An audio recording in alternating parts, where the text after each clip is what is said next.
那我心里想的是，我已经27岁了，我希望我能够在我漂亮的时间做我想要的样子。像我妈，因为是非常虔诚的基督徒，她就说我被恶魔附身啊之类的话，然后我的房间都到处是那个，不知道是用什么她的圣水还是什么画的十字架，真的假的啦？我都有偷偷看到痕迹，就是讲一些标准的嘛，请说。妇女啊，恶心啊，永远只能活在社会的底层。这么严重？对，然后。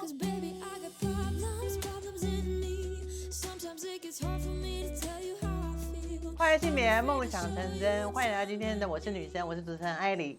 大家都知道，我以前男生的时期有很段时间在 Twitch 开直播，然后打游戏，然后我那时候也觉得，好幸福哦，能经营一个社群是多么开心的一件事情。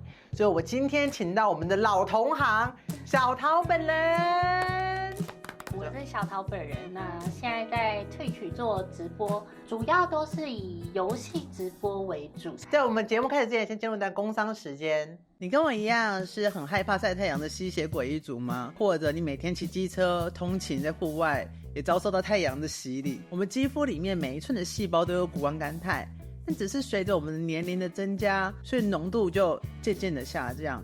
有些人会选择用针剂的来补充，但我这个人很害怕打针，所以我才选择发明了百里萃。百里萃胶囊一颗就有125毫克的谷胱甘肽，一天吃2颗就是250毫克。谷胱甘肽的浓度百种，都从10% 到60% 的都有。浓度太低的话，对皮肤的效果就没有那么彰显了。这次我选用的是日本 Oritech 的天然谷胱甘肽，里面浓度有98%，所以当你吃了250毫克进肚子时，真正作用的能有245毫克，10天份、30天份到90天份，可以直接买最小的体验组10天份就好。等你吃喜欢了，再持续购买，我觉得这样是对姐妹们比较好的做法。但更重要的是，当你从这个影片的连结点进去百里萃的官网的话，每个人可以获得一份体验组的100元现金折价券，所以现在就赶快去试看看吧。所以你在开直播之前是都没有穿过女装？就是小国中的时候会偷穿我妈妈、我姐姐的衣服，这样。那你穿上的感觉怎么样？觉得自己很漂亮啊，好可爱哦！我原来这么可爱。但爸妈都没有发现？都没有，我好也没有被抓包过，专业的。对，我好厉害，我从小到大都没有被抓包过。你是本节目第一个没有被抓包，也没有被打的。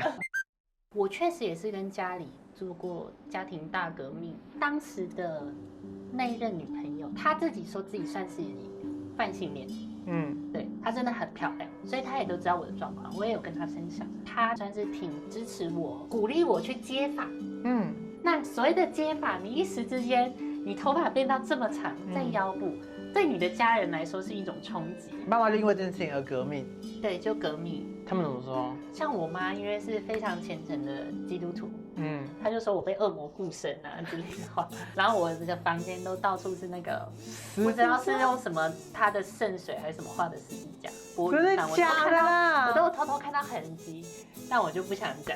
他觉得这样你就可以把恶魔从你体内驱除，可以还我帅气的儿子之类的。他们有带你去什么教会除魔吗？或者没有。那爸爸知道之后呢？爸爸有因为你头发很长而革命吗？当然啦，都就讲一些标准的嘛，请说。妇女啊，恶心啊，永远只能活在社会的底层。这么严重？对，然后反正就是讲很多啊。我觉得爸妈是这样子，我自己遇到的情况是，确实他们一开始真的是挺激动。那我自己也是很凶，我自己拍桌子。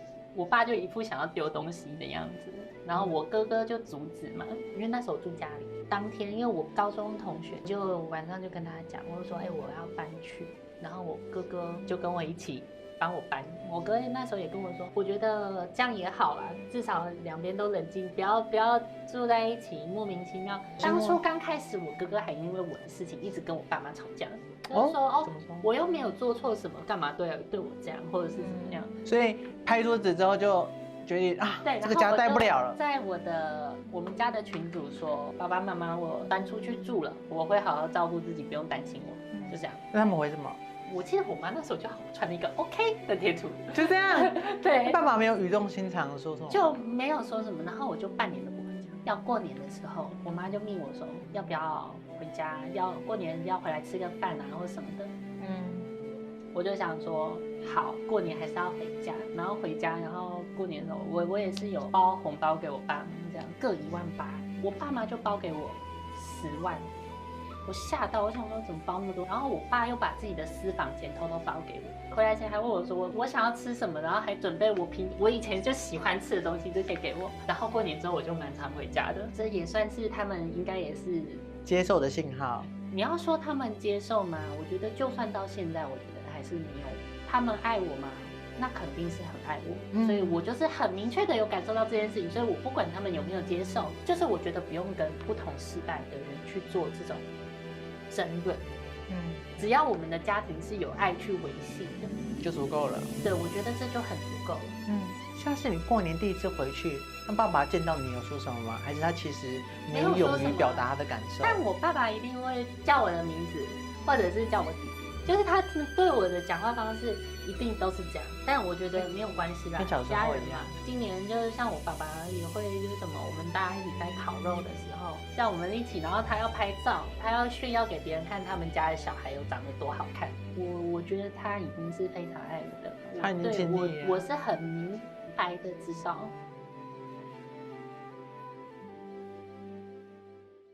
那现在可以帮我们科普一下，就是现在直播圈的状况吗？直播好赚吗？一定是相当难赚，相当难，那是多难赚？但是这个平台这么久了，我们都不是所谓的最一开始就做这件事的人，尝到甜头的那一批人。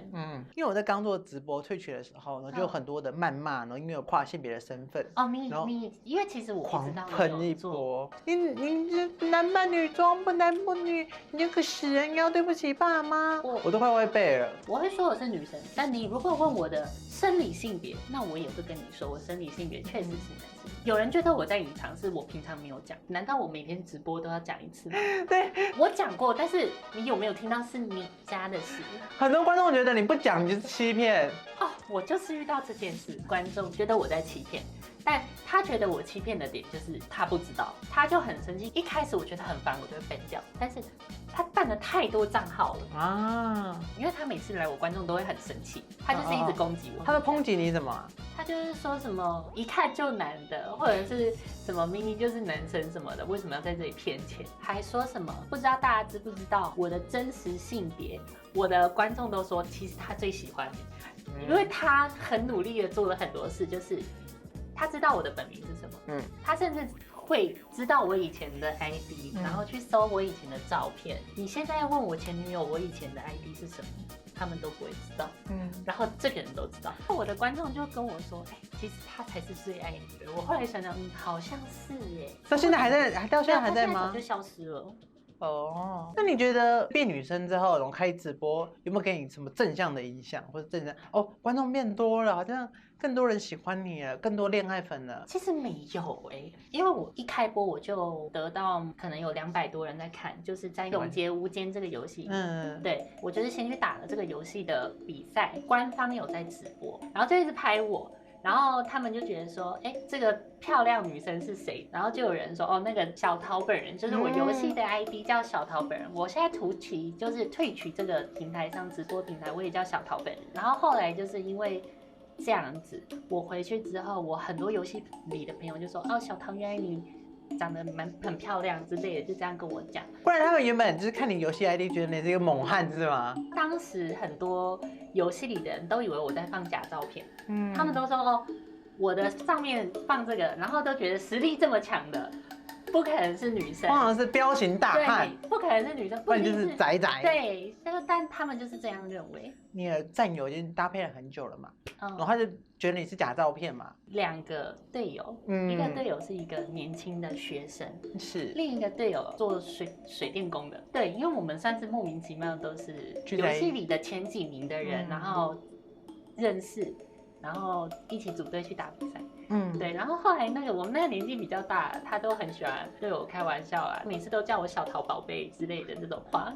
原来如此。对，他们就因为他们可能就 image 觉得很强的人，应该是个什么大汉，或者是跟他们一样是水电工之类，但没想到约出来见面，结果我的网友竟然是正妹。他们可能觉得 maybe 我本人就没有那么漂亮，或者是可能是那个照片，虽然我是真的是穿那样或那样，那个就是我，但他们可能会以为我的照片修很大。修很大。他们见到你第一句说什么？很多都会跟我说小唐你皮肤很好之类的这种话。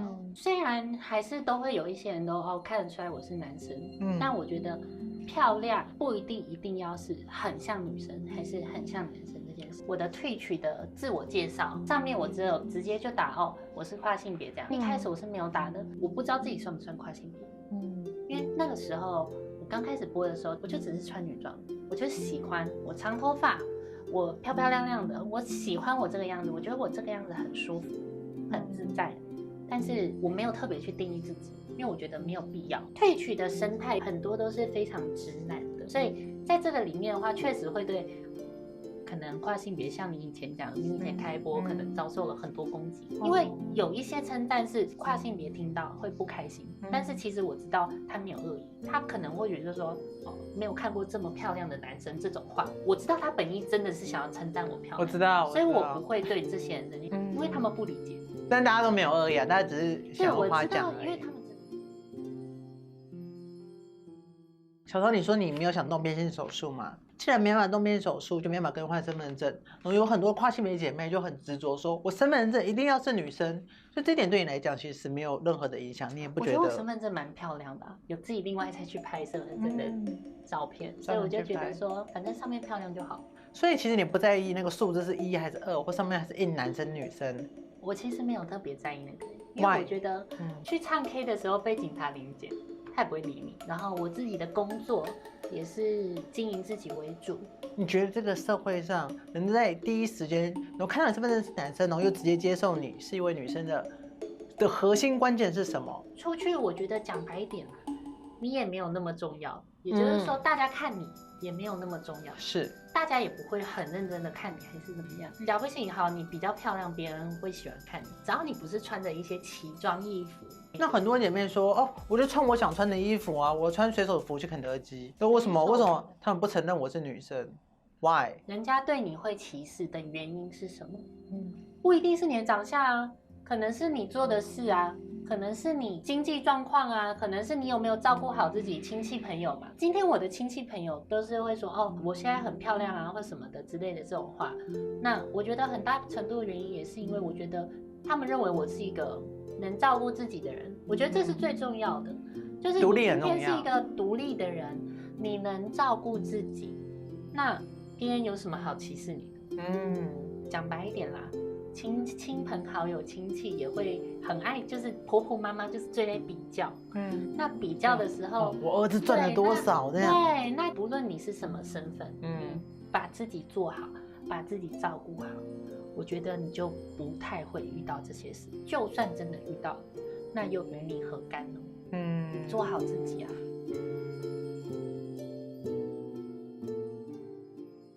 那你觉得现在台湾对跨性别的态度怎么样？肯定隐性的歧视一直都有啊，这种隐性的歧视，我觉得没办法，暂时是消不掉，我觉得甚至永远都消不掉，因为你不能要求所有的人，就算今天好9%-9%的人。都是哇，很支持你做自己，很喜欢你，很支持我们这样子的群体，但总是会有不喜欢你的人。台湾相较于我觉得很多国家已经算是非常好，我不确定我知道的资讯是不是对的，但是就是会有一些国家可能就是都已经对女性就不友好了那怎么可能对跨性别友好呢？那是更恐怖，甚至都是会有法律上是会去惩罚这些人的。从一路上这样跨过来，你有特别想感谢谁吗？一个人真的要感谢的话，真的只能感谢我自己。你会有感谢其他人？可是爸爸有塞私房钱给你，那个是另外一回事啊。现在变另外一回事了。那是爸爸爱我们。OK， 那爸爸爱我们，爸爸爱我们。但我必须说，为什么要感谢自己？就是我虽然现在不是一个多厉害的人，但我觉得我是一个可以我是一个可以照顾自己的人。因为你现在跨出来已经1年了嘛，那你当初有想过，比如说在你跟家人革命的时候，然后我就继续扮演男孩子的样子，你有想过那样子你会变怎么样吗？那肯定是很好啊。我所谓的肯定是很好的原因是，至少在大家眼中是很好。因为我以前应该在蛮多人眼中还不错，所以就我觉得应该是会蛮好，但是那个好不是我要的好，就像别人对你的好不是你要的那个好，那你要这个好有什么用？那只是人家的一厢情愿。那我们不是活在别人的一厢情愿里面，因为其实我本身一直以来从小到大，我觉得我都是一个很听话的小孩。那我心里想的是，我已经27岁了，我如果不做我想要做的样子，那如果我30几岁呢？或许我漂亮的时间就走了。那我希望我能够在我漂亮的时间做我想要的样子。